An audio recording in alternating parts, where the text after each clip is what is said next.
तक सुनोगे, कहाँ तक सुनाऊं हजारों शिकवे हैं, क्या क्या बताऊं, कहाँ तक सुनोगे, कहाँ तक सुनाऊं।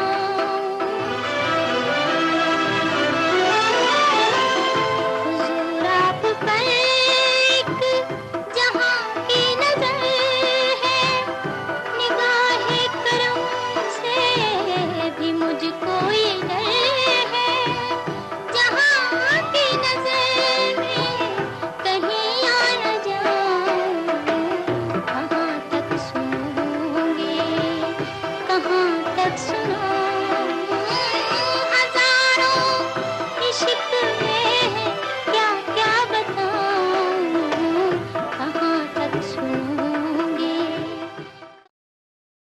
औज़ुबिल्लाहिमिनश्शैतानिर्रजीम, बिस्मिल्लाहिर्रहमानिर्रहीम। अस्सलाम वालेकुम नाज़रीन, स्नोबर लियाकत अपना प्रोग्राम कहाँ तक सुनोगे लेकर आपके सामने मौजूद है।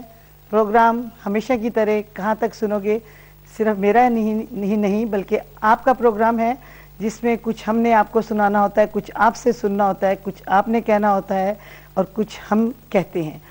नाज़रीन, प्रोग्राम कहाँ तक सुनोगे, जैसे कि आपको पता है कि हम चाहते हैं कि हम ऐसे टॉपिक जो हैं लेके आएँ जिससे मैं हमेशा बताती हूँ कि अवाम की, ख़ास तौर पर पाकिस्तानी अवाम की जो है कोई फलाह और बहबूद का रास्ता निकले। तो उस सिलसिले में नाज़रीन हमेशा मैं वो टॉपिक रखती हूँ, चाहे वो सोशल इश्यूज़ पे हो या डोमेस्टिक इश्यूज़ पे हो या फिर करंट अफेयर्स हो, सियासत पे हो। लेकिन मेरा जो इंतहा भी मेरी आवाम है और मेरी इब्तदा भी आवाम है, और मैं चाहती हूँ कि जब मैं DM डिजिटल में बैठकर ये प्रोग्राम करती हूँ तो आपके साथ मिलकर आपकी कॉल्स का मुझे बिल्कुल इंतज़ार भी रहता है, और आप माशाल्लाह कॉल्स भी करते हैं, और अपने मेहमानों के साथ मिलकर हम कोई ऐसा टॉपिक डिस्कस करें कि जिससे कोई किसी भी तरह से हमारे पाकिस्तान के अवाम के लिए कुछ भी फ़ायदेमंद बात हो सके। सिर्फ बात ही नहीं करनी, हमने फिर उसको प्रैक्टिकली इसको इसके ऊपर जो है क्या कहना चाहिए कि इसको प्रैक्टिकली भी हमने इसको आगे लेकर बढ़ना है। नाज़रीन, वक़्त की सुराही से कतरा कतरा जो मैं हवादिस की टपक रही थी, और मामलात की जो आप उसका तो आपको पता चल ही गया, और मामलात की जो अब भाग दौड़ है वो किसी के हाथ में भी नहीं है। किसके हाथ में है आपको हम अभी अपने इस प्रोग्राम में बताएंगे। और इस प्रोग्राम का जो आज का टॉपिक है वो ये है कि झूठ के पाँव नहीं होते। कहते हैं कि झूठ बोले और कौवा काटे, और काले कौवे से डरियो, लेकिन समझ नहीं आती कि कौवे ही यहाँ पे इतने ज़्यादा और कौवे ही झूठ बोल रहे हैं, तो किसी के काटने का भी डर नहीं है। अपने इस प्रोग्राम जिसमें मैं सबसे पहले अपने मेहमान का तारुफ कराऊंगी, जनाब लियाकत हारून हनीफ साहब हैं। अस्सलाम वालेकुम लियाकत साहब। वालेकुम अस्सलाम। आपकी प्रोग्राम में तशरीफ़ आने का शुक्रिया। आपका शुक्रिया, आपने बुलाया हमें इस प्रोग्राम में, थैंक यू वेरी मच। मेरी दूसरी मेहमान डॉक्टर रज़िया हैं, बेबाक तबसरा करती हैं। अस्सलाम वालेकुम डॉक्टर साहब। अस्सलाम वालेकुम जी। वालेकुम सलाम, कैसी हैं आप? ठीक हैं, अल्लाह का शुक्र है। और हम मेरे तीसरे मेहमान हैं मज़हर अली साहब, हम उनको खुशामदीद कहते हैं अपने प्रोग्राम में। अस्सलाम वालेकुम जी। बहुत शुक्रिया। अस्सलाम वालेकुम सनोबर, आपने फिर हमें यहाँ बुलाया और दावत दी, मैं आपका बहुत शुक्रगुजार हूँ। नाज़रीन, मैंने जब भी इन तीनों मेहमानों के साथ प्रोग्राम किया तो मेरा प्रोग्राम बहुत हॉट रहा, बहुत गर्म रहा। अब मैं अपने मेहमानों की तरफ से और अपनी तरफ से आप सबको रमज़ानुल मुबारक के महीने की बहुत बहुत मुबारक देती हूँ। फजीलतों वाला, बरकतों वाला जो महीना है, अल्लाह ताला कुछ इस महीने में कुछ ऐसा हो कि हमारे सियासतदान, हमारे जनरल मुशर्रफ साहब और हमारी गवर्नमेंट, जिनमें ज़ाहिर है हमारे जनरल मुशर्रफ साहब हैं, और हमारी अवाम, हम सब के लिए कुछ इस तरह के जो है हालात हों कि जिसमें सिर्फ भलाई ही भलाई हो, खैरखाही ही हो, और हम एक अच्छे नेक सच्चे मुसलमान और मोमन बनकर अपने मुल्क को कौम की खिदमत कर सकें, एक अवामी बंदे की तरह भी, और एक लीडर बन के भी, और गवर्नमेंट के जितने भी लोग हैं उनको भी खुदा ताला हिदायत दे कि वो कुछ ऐसा लाया अमल इख्तियार करें कि जिससे हमारे अवाम की भलाई हो। ناظرین، اس وقت جو میں بات کرنے جا رہی ہوں تو میں سب سے پہلے اپنے مہمان جناب مظہر علی صاحب سے پوچھوں گی کہ ہم بات کر رہے ہیں کہ ہمارے سیاستدان جھوٹ کیوں بولتے ہیں. شکوہ صرف سیاستدانوں سے نہیں ہے. اگر ہم سیاستدان کی بات کرتے ہیں تو وہ بھی جھوٹ بولتے ہیں، جس میں نواز شریف صاحب نے بھی جھوٹ بولا ہے، جس کی وضاحت وہ کریں گے انہوں نے کیا جھوٹ بولا ہے. بے نظیر صاحبہ نے بھی جھوٹ بولا ہے اور مسلسل جھوٹ ابھی تک بول رہی ہیں، اس کے بھی وہ جواب دیں گے. اور اس کے بعد مشرف صاحب نے جو یہ کہا تھا کہ وہ دسمبر میں وردی اتار دیں گے، وہ بھی ایک جھوٹ تھا. اس جھوٹ کے سہارے ہم عوام، ہم پاکستانی کب تک جئیں گے؟ یہ آج ایک پروگرام کا ہمارا ٹاپک ہے، اور میری خاص طور پر اپنے کالر سے درخواست ہے کہ وہ ضرور پروگرام میں تشریف لائیں اور ہمیں اپنی آراء سے ضرور آگاہ کریں.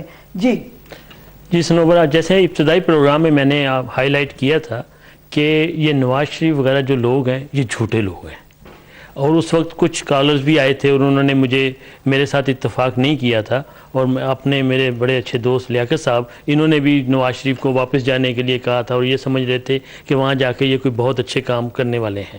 تو میں نے کہا تھا کہ یہ لوگ آزمائے ہوئے ہیں، ایک بار نہیں دو بار، اور دو بار ہی انہوں نے قوم کے ساتھ فراڈ کیا ہے، انہوں نے ملک کے خزانے خالی کیے ہیں. یہ وہ لوگ ہیں جو عوام کی نہیں بلکہ اپنی جو ہے صحت، اس کی تندرستی کے لیے سارا کام کرتے ہیں. ان کو عوام سے، غریب عوام سے پاکستان کی کوئی تعلق نہیں ہے.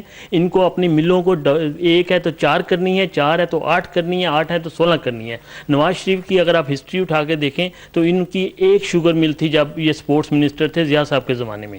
جب انہوں نے یہ چھوڑا ہے تو میں یہ عوام پہ چھوڑتا ہوں کہ وہ فائنڈ آؤٹ کریں کہ ان کی کتنی شوگر ملز تھی، کتنی پیپر ملز تھیں، ان کی فاؤنڈریز کتنی تھی، اور ان کے باقی ایسٹس کتنے تھے. یہ کہاں سے آیا ہے؟ اور میں گورنمنٹ کو بھی اس کا ذمہ دار ٹھہراتا ہوں کہ ایسے شخص کے لیے کٹہرا ہے بنا ہوتا ہے ہمارے ملک میں ہونا چاہیے، جہاں پہ ان کو کھڑا کر کے ان سے جواب دہی چاہیے کہ بھئی یہ سارا جو آپ لوگوں نے یہ مال اکٹھا کیا ہے یہ کہاں سے آیا ہے، اس کا جواب دیں. اور یہی بات تھی، یہی وجوہات تھی. میں تھوڑا سا بیک گراؤنڈ میں جا رہا ہوں جس کی بنا پہ میں نواز شریف کے سخت خلاف تھا کہ یہ لوگ اگر عام پاکستانی بن کے واپس ملک جانا چاہتے ہیں تو welcome, they are citizen of Pakistan, اور ان کا یہ حق ہے، بنیادی رائٹ ہے کہ وہ اپنے ملک میں واپس جائیں، اور ان کو کوئی شخص کو روکنے کی اجازت نہیں ہونی چاہیے، اور اخلاقی طور پہ بھی یہ جائز نہیں ہے کہ ان کو روکا جائے یا ملک میں نہ داخل ہونے دیا جائے. لیکن یہ جا رہے ہیں لٹیرے بن کر، اور ان کو روکا گیا ہے لٹیروں کی شکل میں. تو میرا خیال یہ بہت اچھا ہوا ہے کہ ایک لٹیرا کم ہوگا پاکستان میں، تو شاید کوئی پاکستان کی لیے بہتری ہو.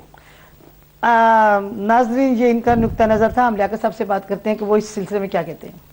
جی، مظہر صاحب نے ابھی جو ملوں کا حوالہ دیا نواز شریف صاحب کا، میرا خیال میں مظہر صاحب کیونکہ بزنس مین نہیں ہیں اس لیے یہ ان کی شاید سمجھ میں نہیں آئے. اگر ملیں زیادہ ہیں تو وہ پاکستان میں ہیں. امپلائمنٹ غریب اگر کوئی ملک سے باہر جاتا تو ملیں ساتھ نہیں لے کے جاتا. امپلائمنٹ کریٹ ہوئی، وہ جو لوگ وہاں پہ رہ رہے ہیں، وہاں پہ کام کر رہے ہیں، ان کو ملی ہیں، کام ملا ہے، وہ ان میں کام کریں. یہ بزنس جو گرو ہوتا ہے، کیسے گرو ہوتا ہے، یہ ایک بزنس مین جانتا ہے. یہ ہیرون بیچ کے ملیں نہیں لگتی، لیکن جب ایک بزنس ہو اس سے بڑھ سکتی ہیں. یہ اس میں ایگری نہیں کروں گا مظہر صاحب سے کہ کیوں بڑھی. ان کے طریقہ کار ہیں، یہ جائز ہوتی ہیں اور بڑھ سکتی ہیں، یہ فیزیبل ہے. جہاں تک دوسرا سوال ہے جھوٹ بولنے کا، وہ واقعی شاکنگ ہے کہ اگر نواز شریف صاحب نے پہلے کہا کہ جی کوئی کانٹریکٹ نہیں تھا گورنمنٹ کے ساتھ کیا، وہ جو بعد میں ایڈمٹ کیا گیا کہ 5 سال کا تھا، وہ البتہ میرا خیال ہے پوری قوم کے لیے بھی اور سب کے لیے ایک شاکنگ چیز تھی. اسی وجہ سے جو سٹیج سین ہوا اس کے بعد پوری دنیا خاموش ہو گئی کہ ہر آدمی، گورنمنٹ بھی اتنی ملوث تھی جتنے اپوننٹ تھے. جیسے نواز شریف صاحب گئے تھے، وہ ایک ہی لیول پہ ایک دوسرے کے ساتھ لڑائی کر رہے تھے، جھگڑا کر رہے تھے، اس لیے پبلک نے زیادہ سپورٹ کسی کو بھی نہیں کی. جی تو ناظرین، یہ تھی آراء میرے 2 عدد مہمانوں کی، ان کا اپنا اپنا خیال، اپنی اپنی آراء. آپ اپنے آراء سے ہمیں ٹیلی فون کال کر کے بتائیں کہ آپ اس سلسلے میں کیا کہتے ہیں کہ انہوں نے اگر جھوٹ بولا تو اس سے عوام پہ کیا اثر پڑا، क्या ये अपना एतमाद का वोट अवाम के से खो चुके हैं, और क्या ये अब ऐसी गैर यकीनी सियासत में इस वक्त मुलव्वस हो चुके हैं कि जिसमें अवाम ये सोचने में मजबूर हो जाएगी कि इनको आइंदा वोट दिया जाए कि ना जाए। अगर हम बेनज़ीर भुट्टो साहबा की बात करते हैं कि वो भी झूठ बोलती हैं, उनके भी कई बयानात हैं जो उन्होंने दिए और उसके बाद उन्होंने जो बात है वो उनकी सही नहीं निकली। तो हम बात करते हैं डॉक्टर रज़िया से कि एज एक डॉक्टर वो क्या कहती हैं। शुक्रिया सनोबर। सबसे पहले तो जी मैं झूठ पे इनकी वजाहत करूंगी कि चूंकि इन्होंने बुनियाद झूठ से रखी, तो जो पहला झूठ उन्होंने बोला फिर उसको कवर करने के लिए उनको और झूठ बोलने पड़े, और जब झूठ की बुनियाद पे इन्होंने सब कुछ स्टार्ट किया तो आप खुद ही अंदाज़ा लगा लें कि जब ये पाकिस्तान से गए हैं तो कोई रिएक्शन नहीं हुआ। तो इन्होंने अपनी क्रेडिबिलिटी यूज़ की, आवाम को इन पे इतना कॉन्फिडेंस नहीं रहा, और इनको जब वापस आए तो कोई इतना रिस्पॉन्स नहीं मिला।